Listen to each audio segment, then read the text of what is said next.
चलो भाइयों, तो चालू करते हैं एक्सरसाइज 10.1। देखो पहला क्वेश्चन क्या है। How many tangents can a circle have, यानी एक सर्कल पे कितने टेंजेंट्स खींचे जा सकते हैं। तो भाई पहले ये बताओ, एक सर्कल में कितने पॉइंट्स हो सकते हैं? Infinitely many. हर पॉइंट पे एक टेंजेंट खींचा जा सकता है, तो नंबर ऑफ टेंजेंट्स भी कितने होंगे? Infinitely many. तो पहले का आंसर क्या आएगा? INFINITELY, infinitely many tangents can be drawn.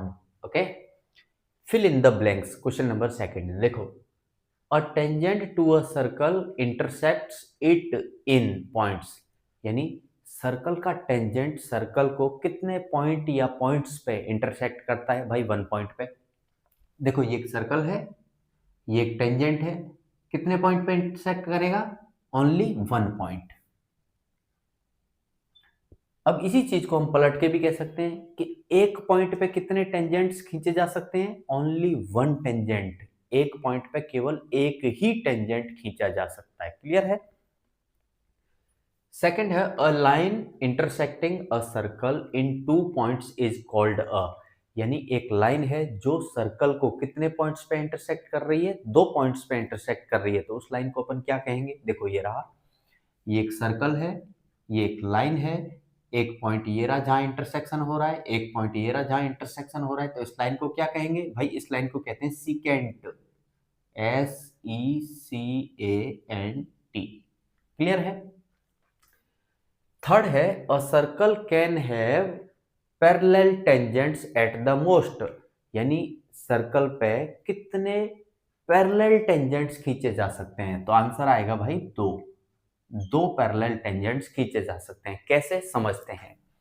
ये रहा हमारा सर्कल, ये इसका सेंटर है।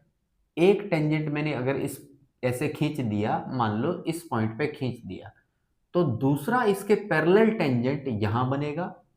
और वो कैसे बनेगा? मान लो इस पॉइंट से मैं डायमीटर खींचूं, तो डायमीटर का दूसरा एंड का जो पॉइंट रहेगा, उस पॉइंट पे एक दूसरा टेंजेंट खींचा जा सकता है जो कि इस वाले टेंजेंट के पैरेलल होगा, यानी ये दोनों टेंजेंट्स कैसे रहेंगे? पैरेलल रहेंगे। तो पैरेलल टेंजेंट कितने खींचे जा सकते हैं? 2 ही खींचे जा सकते हैं। क्लियर है? अगला है fourth, the common point of a tangent to the circle and the circle is called, यानी सर्कल का पॉइंट एंड टेंजेंट का पॉइंट, कॉमन पॉइंट दोनों का, क्या कहेंगे उसे? देखो भाई, ये सर्कल है, ये टेंजेंट है, ये पॉइंट कॉमन पॉइंट है। ये पॉइंट ऐसा है जो सर्कल में भी आ रहा है, ये पॉइंट ऐसा है जो टेंजेंट में भी, ये जो लाइन है इस लाइन में भी आ रहा है। तो इस पॉइंट को क्या कहेंगे? इस पॉइंट को अपन कहते हैं पॉइंट ऑफ कांटेक्ट। क्या कहते हैं भाई? Point of contact. क्लियर है? चलो, अब क्वेश्चन नंबर थर्ड है हमारा, a tangent P Q at a point P of a circle of radius 5 centimetre meets a line through the centre O at a point Q so that O Q is equal to 12 centimetre, find the length P Q. देखो सवाल क्या है, एक tangent है P Q, ये रहा एक circle, ये टेंजेंट पी क्यू है जो कि पॉइंट पी पे ही खींचा गया है, यानी पी पॉइंट कॉमन पॉइंट है। क्लियर है? आगे देखो, सर्कल की रेडियस हमको बता दी 5 सेंटीमीटर और सर्कल का सेंटर है O। तो अगर मैं ओ पी को मिलाऊं तो ये क्या हो जाएगी? रेडियस हो जाएगी। और ये कितनी दी है क्वेश्चन में? 5 सेंटीमीटर दी है। आगे चलते हैं, अब हमने O को Q से मिलाया। कहां मिलाया? O को Q से मिलाया, और इस तरीके से मिलाया कि OQ जो है वो 12 सेंटीमीटर है। तो ये जो OQ है ये हमको कितना बता दिया क्वेश्चन में? 12 सेंटीमीटर बता दिया। और हमसे पूछा है पी क्यू बताओ भाई। तो देखो कैसे निकालेंगे।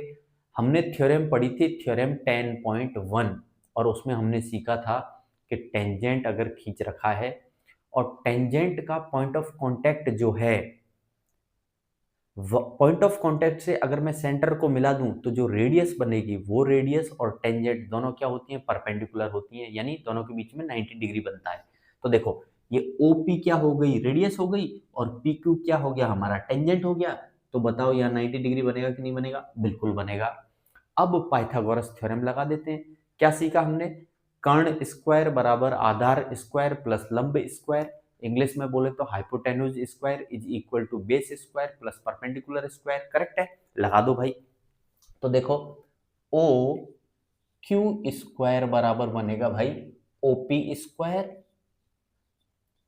प्लस क्या बनेगा पी क्यू स्क्वायर। करेक्ट है कि नहीं है?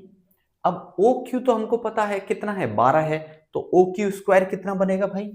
यहां से ओ क्यू स्क्वायर बनेगा, 12 का स्क्वायर करो 144 बराबर ओपी हमको पता है कितना है, 5 है, तो ओपी स्क्वायर कितना बनेगा 25 प्लस पी क्यू तो हमको निकालना है, तो पी क्यू स्क्वायर को ऐसा कैसा रहने दो, पी क्यू स्क्वायर को ऐसा ऐसा रहने दो। चलो भाई आगे क्या बनेगा?